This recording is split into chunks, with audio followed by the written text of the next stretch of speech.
Hello, വീട്ടിൽ കുട്ടികളൊക്കെ ചീര കഴിക്കാനായിട്ട് ബുദ്ധിമുട്ട് കാണിക്കുന്നുണ്ടോ? എന്നാൽ നമുക്കൊരു സൂത്രപ്പണി ചെയ്യാം.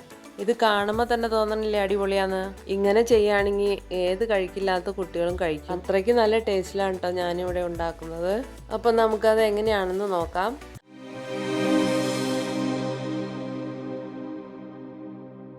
ഞാനിപ്പോൾ ഇവിടെ ഇത്രയും ചീര പറിച്ചെടുത്തിട്ടുണ്ട്. ഇതിപ്പം വിഷമൊന്നും അടിക്കാതെ കുറച്ച് ചാണകം മാത്രം ഇട്ട് കൊടുത്ത് വളർത്തിയെടുത്തതാണ്. അപ്പോൾ അത് കഴിക്കാനും നല്ല ടേസ്റ്റാണ്. എന്നാൽ നമുക്ക് ഇതിൻ്റെ നല്ല ഇലകളൊക്കെ നുള്ളി എടുത്തിട്ട് വരാം, എന്നിട്ട് കഴുകി വൃത്തിയാക്കാം. അപ്പോൾ ഞാൻ അതിൻ്റെ നല്ല ഇലകളൊക്കെ എടുത്ത് കഴുകി വൃത്തിയാക്കി ഇതുപോലെ ഇത്രയും ചെറിയ സൈസിൽ അരിഞ്ഞെടുത്തിട്ടുണ്ട്. ഒരുപാട് ചെറുതാക്കേണ്ട ആവശ്യമൊന്നുമില്ല. ഇതിലേക്ക് ചേർക്കാനായിട്ട് കുറച്ച് തേങ്ങ വേണം. തേങ്ങ ചിരകിയെടുക്കണം. കുറച്ച് ചുമന്നുള്ളി, കറിവേപ്പില, അതുപോലെ കാന്താരിമുളക് ഞാൻ എടുത്തിട്ടുണ്ട്. കുറച്ച് വെളുത്തുള്ളി എടുത്തിട്ടുണ്ട്. അതൊക്കെ കൂടി നമുക്ക് ഒന്ന് ചതച്ചെടുക്കണം. തേങ്ങ ചിരകി എടുത്തിട്ടുണ്ട്. നമുക്ക് ഈ ചുമന്നുള്ളിയും വെളുത്തുള്ളിയും കാന്താരിയും കൂടി ഒന്ന് മിക്സിയുടെ ജാറിലിട്ട് ഇതുപോലെ ഒന്ന് ചതച്ചെടുക്കാം കേട്ടോ. കടുക് പൊട്ടിക്കാൻ നേരത്തെ ഇടാനായിട്ട് വറ്റൽമുളക് എടുക്കാം. ഇനി നമുക്കൊരു ചീനച്ചട്ടി അടുപ്പത്ത് വയ്ക്കാം. ചൂടായി കഴിയുമ്പോൾ ആവശ്യത്തിനുള്ള വെളിച്ചെണ്ണ ഒഴിച്ചു കൊടുക്കാം കേട്ടോ. ഞാനിപ്പോൾ ഇതിലേക്ക് വേറെ മുളക് പൊടിയൊന്നും ഇട്ട് കൊടുക്കുന്നില്ല. കുറച്ച് കുരുമുളക് നമുക്ക് ഇത് ഒന്ന് വെന്ത് വരുന്ന സമയത്തൊന്ന് ഇട്ട് കൊടുക്കാം. അപ്പോൾ അതാ വെളിച്ചെണ്ണയൊക്കെ ചൂടായി വന്നിട്ടുണ്ട്. ഇനി നമുക്ക് കടുക് ഇട്ട് കൊടുക്കാം. അതൊക്കെ ഒന്ന് പൊട്ടി വരുമ്പോൾ നമുക്ക് ചതച്ച് വെച്ച ചുമന്നുള്ളിയും വെളുത്തുള്ളിയും അതുപോലെ കാന്താരിമുളകും കൂടി ഇതിനകത്തേക്ക് ഇട്ട് കൊടുക്കുന്നുണ്ട്. ഇനി നമുക്കതൊന്ന് മൂപ്പിച്ചെടുക്കണം. നിങ്ങൾക്ക് ആവശ്യത്തിനുള്ള മുളകിന് വേണ്ടിയിട്ടുള്ള കാന്താരിമുളക് എടുക്കാം കേട്ടോ. അല്ലെങ്കിൽ പച്ചമുളക് ആണെങ്കിൽ പച്ചമുളക് എടുത്താലും മതി. ഇതിപ്പോൾ ഇതാ മൂത്ത് വന്ന് തുടങ്ങി. ഇനി നമുക്ക് വറ്റൽമുളക് ഇട്ട് കൊടുക്കാം. വറ്റൽമുളക് ഒന്ന് മൂത്ത് വരുമ്പോഴത്തേക്കും നമുക്ക് എടുത്തു വെച്ച കറിവേപ്പില ഇതിനകത്തേക്ക് ഇട്ട് കൊടുക്കാം കേട്ടോ. നമ്മൾ എന്ത് തോരനുണ്ടാക്കുമ്പോഴും കാന്താരിമുളക് ഇട്ട് കൊടുത്താൽ ഒരു പ്രത്യേക ടേസ്റ്റ് ആയിരിക്കും കേട്ടോ. ഇല്ല, ഇനി നേരെ ഇലകൾ ഇട്ട് കൊടുക്കുകയാണ്. അരിഞ്ഞു വെച്ച ഇല നമുക്ക് ഇട്ട് കൊടുക്കാം മുഴുവനായിട്ടും. എന്നിട്ട് നമുക്കിതൊന്ന് ഇളക്കി കൊടുക്കാം. അല്ലെങ്കിൽ നമ്മളുടെ ഉള്ളിയൊക്കെ മൂത്തത് ചിലപ്പോൾ ഒന്ന് കരിഞ്ഞു പോകാൻ സാധ്യതയുണ്ട്. അപ്പോൾ നമുക്കിതൊന്ന് ഇളക്കി കൊടുക്കാം. ഇനി നമുക്ക് ഇതിലേക്ക് ആവശ്യത്തിനുള്ള ഉപ്പിട്ട് കൊടുക്കാം. ഇനി ഇതെല്ലാം കൂടി ഒന്ന് മിക്സ് ചെയ്തതിന് ശേഷം നമുക്കിതൊന്ന് ലോ ഫ്ലെയിമിലിട്ട് ഒന്ന് മൂടി വെച്ച് വേവിക്കാം. ഇങ്ങനെ ഒന്ന് തട്ടിപ്പൊത്തി വെച്ചതിന് ശേഷം നമുക്ക് മൂടി വയ്ക്കാം. എന്നാലാണ് അതിനകത്തെ വെള്ളമൊക്കെ ഒന്ന് ഇറങ്ങി വരുള്ളൂ. അപ്പോൾ അത് അതിനകത്തെ വെള്ളമൊക്കെ ഒന്ന് ഇറങ്ങി വന്നിട്ടുണ്ട്. ഞാനൊരു ടീസ്പൂൺ കുരുമുളക് പൊടി ഇട്ട് കൊടുക്കുന്നുണ്ട്. ഒരു ലേശം മഞ്ഞൾപ്പൊടിയും കൂടി ഇട്ട് കൊടുക്കാം. വീണ്ടും ഇതെല്ലാം കൂടി ഒന്ന് മിക്സ് ചെയ്തെടുക്കാം. ഒന്നുകൂടി നമുക്കിതൊന്ന് മൂടി വെച്ച് വേവിക്കാം കേട്ടോ.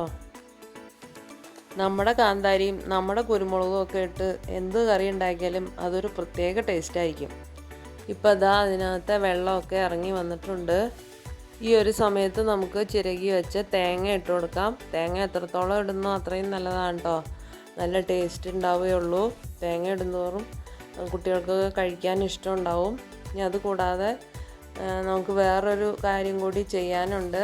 ഇനി ഇത് ഈ തേങ്ങയൊക്കെ വെന്ത് കിട്ടാനായിട്ട് ഒന്നുകൂടി മിക്സ് ചെയ്തതിന് ശേഷം നമുക്കൊന്നുകൂടി മൂടി വെച്ചിട്ട് വേവിക്കാം. ഇനി ചെയ്യാൻ പോകുന്നത് എന്നാന്ന് വെച്ചിട്ടുണ്ടെങ്കിൽ ഒരു മുട്ട പൊട്ടിച്ച് ഇതിനകത്തേക്ക് ഒഴിച്ചു കൊടുക്കുന്നുണ്ട്. ഇനി നമുക്കതൊന്ന് തുറന്നിട്ട് നടുഭാഗം ഒന്ന് കുറച്ച് മാറ്റി വയ്ക്കാം. എല്ലാ സാധനവും ഒന്ന് മാറ്റി വെച്ചിട്ട് നടുവിലേക്ക് നമുക്ക് ആ മുട്ടയൊന്ന് ഒഴിച്ചു കൊടുക്കാം. ഒരു 2-3 സെക്കൻഡിന് ശേഷം നമുക്ക് ഇതൊന്ന് ഇളക്കി കൊടുക്കാം. അപ്പോഴത്തേക്ക് അടിയിലൊക്കെ പതിയെ ഇതൊന്ന് പിടിച്ചു തുടങ്ങിയിട്ടുണ്ടാവും. നമുക്ക് മുട്ടയൊക്കെ ഒന്ന് ചിക്കി എടുക്കുന്ന പോലെ ഒന്ന് ചിക്കിയെടുക്കാം. ഇളക്കി കൊടുക്കണേ. ഈ മുട്ടയ്ക്ക് വേണ്ടി മാത്രം ഒരു ലേശം ഉപ്പുപൊടി ഇട്ട് കൊടുക്കുന്നുണ്ട് കേട്ടോ. ഉപ്പ് കൂടി പോകരുത് കേട്ടോ. ആ മുട്ടയ്ക്ക് കൂടാൻ മാത്രമുള്ള മാത്രം ഇട്ട് കൊടുക്കാവുള്ളൂ. നമുക്കിതുപോലെ നല്ല പോലെ ഇളക്കി കൊടുക്കാം. അപ്പോൾ അതാ തേങ്ങ പോലെ നമുക്ക് തോന്നുകയും ചെയ്യും. കഴിക്കുമ്പോൾ നല്ല ടേസ്റ്റ് ഉണ്ടാവുകയും ചെയ്യും. ഇനി ഈ മുട്ട ചെറിയ ചെറിയ പീസായിട്ട് വിട്ട് കിട്ടുന്നവരെ നമ്മൾ ഇതുപോലെ ഇളക്കിയതിന് ശേഷം എല്ലാം കൂടെ ഒന്നുകൂടി മിക്സ് ചെയ്ത് കൊടുക്കണം. ഇതും കൂടി ആയി കഴിഞ്ഞാൽ നല്ല ടേസ്റ്റാണ് കേട്ടോ. ഇങ്ങനെ ഒരു പ്രാവശ്യം ഉണ്ടാക്കി കൊടുത്തു നോക്കിയേ. കുറച്ചുകൂടി തരാൻ പറഞ്ഞ് ചോദിച്ച് മേടിക്കും. ഉറപ്പായിട്ടും ചോദിക്കും. അപ്പോൾ ഇതാ നമ്മുടെ ചീരത്തോരൻ ഇവിടെ റെഡി ആയിട്ടുണ്ട്. അടിപൊളി ടേസ്റ്റാണ്. എല്ലാവരും ട്രൈ ചെയ്ത് നോക്കണേ.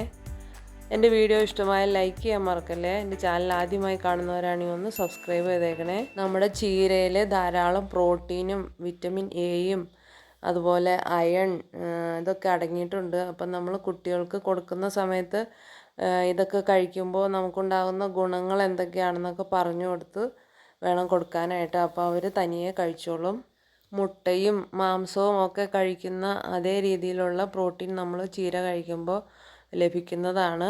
അതുപോലെ ഫോളിക് ആസിഡും ഇതിനകത്ത് ധാരാളം അടങ്ങിയിട്ടുണ്ട്. കുട്ടികളുടെയൊക്കെ വളർച്ചയ്ക്ക് വളരെ നല്ലതാണ്. ചീര കഴിക്കുന്നതിലൂടെ നല്ല ശോധന ലഭിക്കാനും നമ്മളെ സഹായിക്കും.